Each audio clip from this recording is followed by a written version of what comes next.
very warm welcome to the student of B.Sc B.B.A B.C.A B.Sc B.Sc Home Science. So, this is your open elective paper. Those who are interested, you can opt this paper. This paper offered by the Department of Political Science. The title of this paper is Indian Constitution and Human Rights. This is prescribed for your first semester. This is open elective and it carries only the 2 credits, that is for 50 marks paper. It has 2 blocks and 8 units. First one block consists of 4 units. I will take this one. The next block will take by somebody, professor. First I want to introduce myself.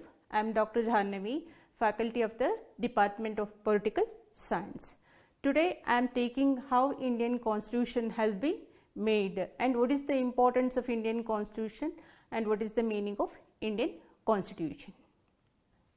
First, before we get into the Indian Constitution, what does it mean, Constitution? The Constitution is the fundamental law in administration of a country. In order to administer any country, it needs the fundamental law, that is called Constitution.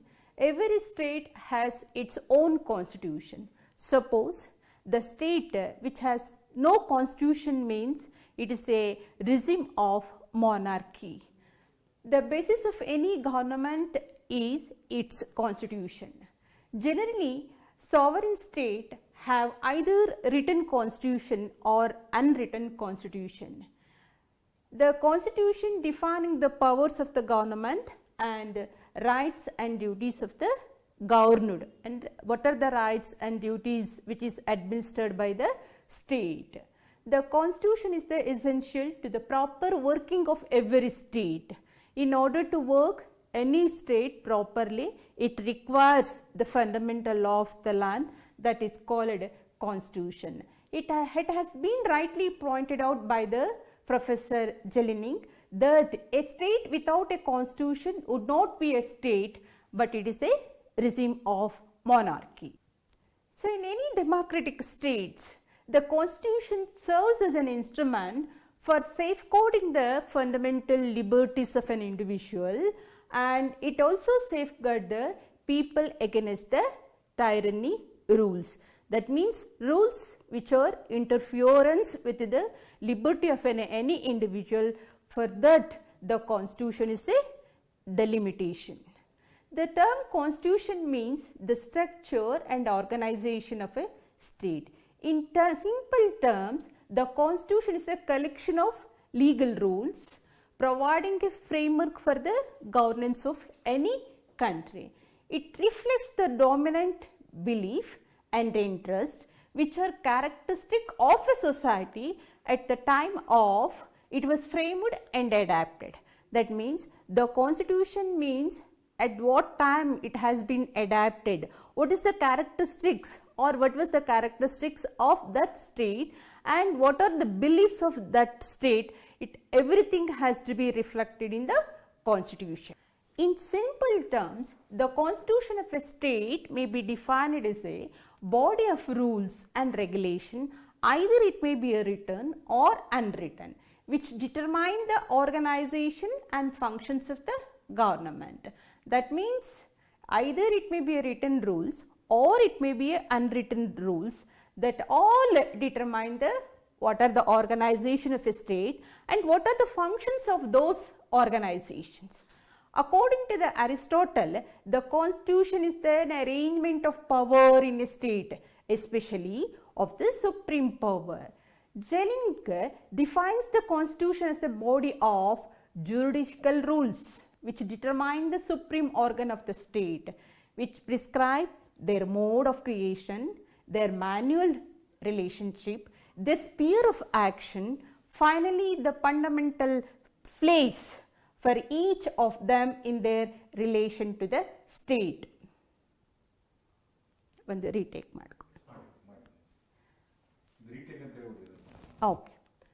According to Aristotle, the constitution is the arrangement of power in a state, especially of the supreme power, how supreme power has been arranged in any of the state. According to the Professor, Jelling defines the Constitution as a body of juridical rules which determine the supreme organs of the state and also which prescribe their mode of creation, their mutual relationship, their sphere of action, and finally the fundamental place for each of them in their relation with the state. According to K.C. Ware, in the wider sense, the term constitution is used to denote the whole body of rules and regulations, customs, conventions and judicial decisions which determine the form and character of governmental system, the rights and duties of the government in relation to the citizens as well as rights and duties of those citizens in relation to the government. That means according to the K.C. Ware, it is a both side. What are the rights and duties of the citizens with regard to states and as well as what are the rights and duties of the state with regard to the individuals or people. And also it includes all rules, regulations, custom, conventions and judicial decisions and which determine the nature of the government. That means what kind of a government we have. We have to know that what is the importance of the Constitution. Constitution is very essential to the proper and orderly working of any state or every state. So in order to say the state has to be work in orderly manner or in a proper manner, it mandatorily requires the Constitution. Modern states are governed by the constitutional government. The constitutional government means it is a limited government. Limited government means it draws a line or limit on the power of the government and it outlining the framework within which government has to work. That means in a modern sense, in a modern democratic state, every state has its own constitution. The constitution means it put the limitations on the government. It should not unnecessarily interfere with the liberties of the individuals and as well as the state has to work within the framework or within the constitutional framework of the Constitution. That means the Constitution establishes a system of check and balances, the system of rule of law, and it also establishes the orderly government as opposed to the rule by men and no whims and fancies. That means in a state having a constitution means everything has to be done, everything has to be do according to the constitution. No chance for whims and fancies of any bureaucrats.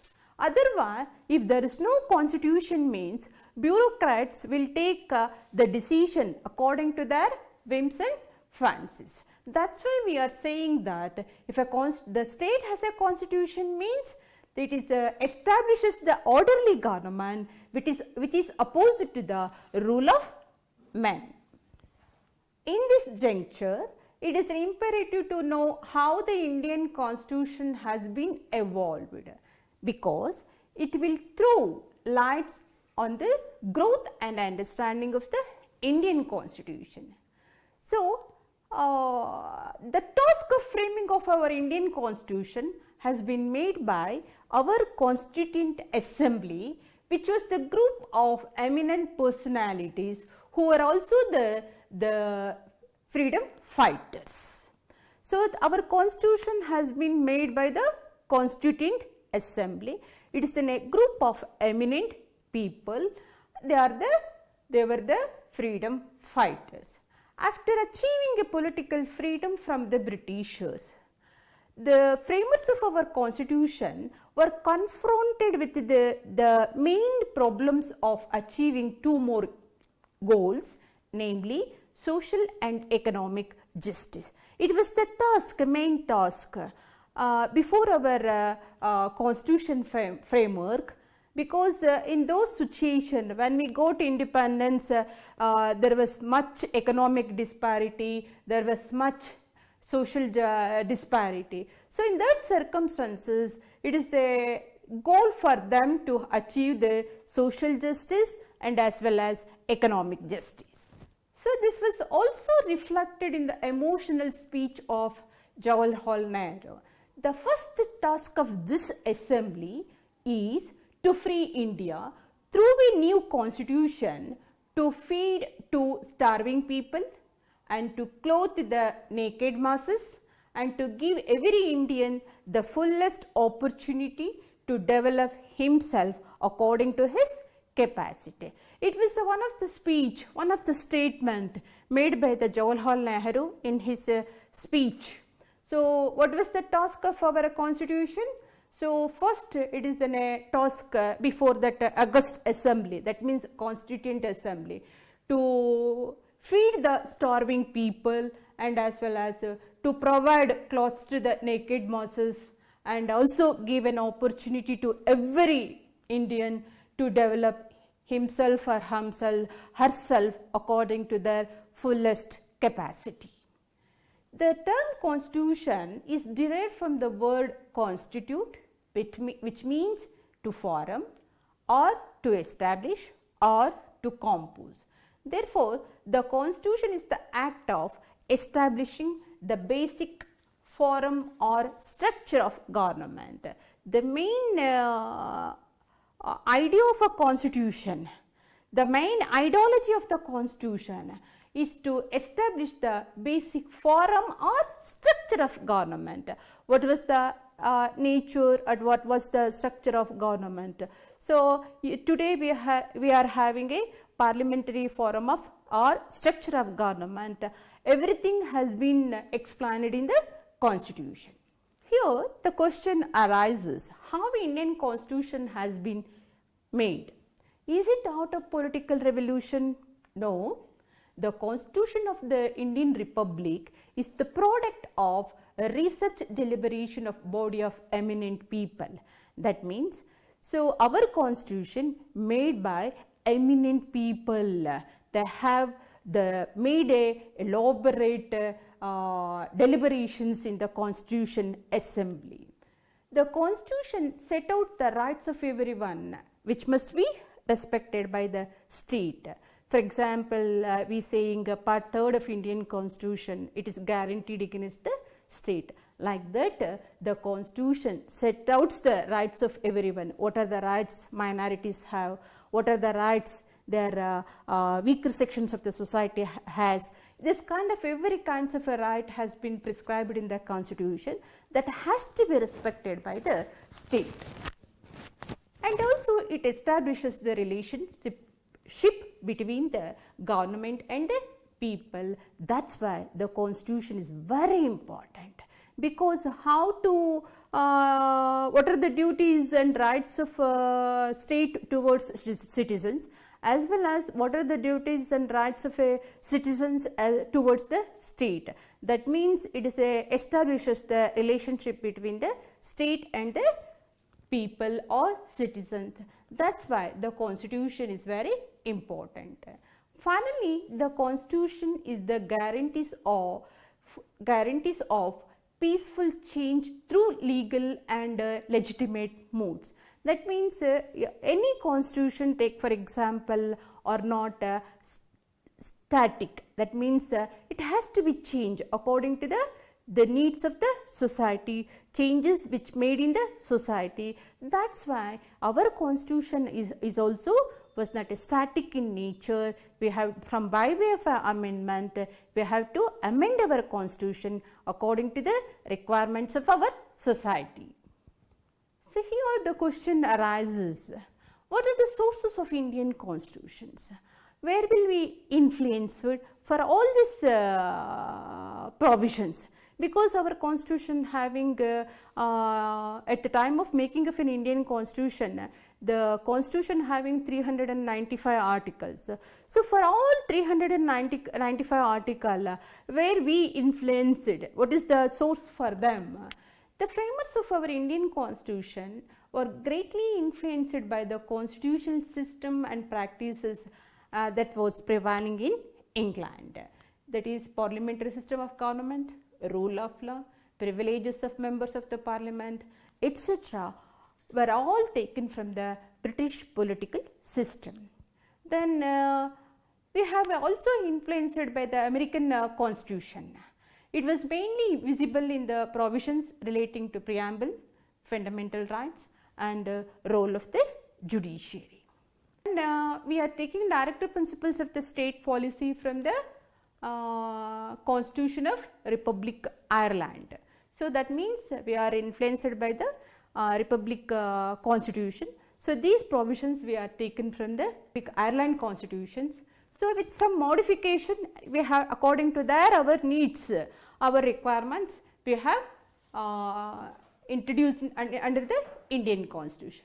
Then federal system in the Indian constitution. So no doubt we are influenced by the Canadian pattern of system. Then emergency provisions we are taken from the Germany constitution. Then elections for the members of Rajya Sabha and amendment of Indian constitution regarding that, we are greatly influenced by the constitution of South Africa. In addition to all this, the greatest influence and the framers of Indian constitution with regard to new constitution of India was the Government of India Act 1935. So you know that Government of India Act 1935, it is a very voluminous enactment and we have most of the provisions we have adapted from the Government of India Act 1935 to Indian constitutions. This is the source for Indian constitutions. So even though we are not accepted, we are taking sources from various constitution. We says that we are influenced by those constitutions. According to their our needs and requirement, we have to adapt our own provisions according to their our needs. So that's why we are says that our constitution is the supreme law of the land. So and it is the fundamental to the administration of our country. So you know that we are having a parliamentary system of a government. It is entirely different from the presidential system of the government. These concepts, everything is expanded in the constitution itself. So in the next class, I will take the what are the salient features of Indian constitution, because Indian constitution has its own salient features. That's why it is we called it is a very famous constitution. In with regard to length, means bulkiness, our constitution is world famous. So it has its own basic features of basic features I will take in the next class.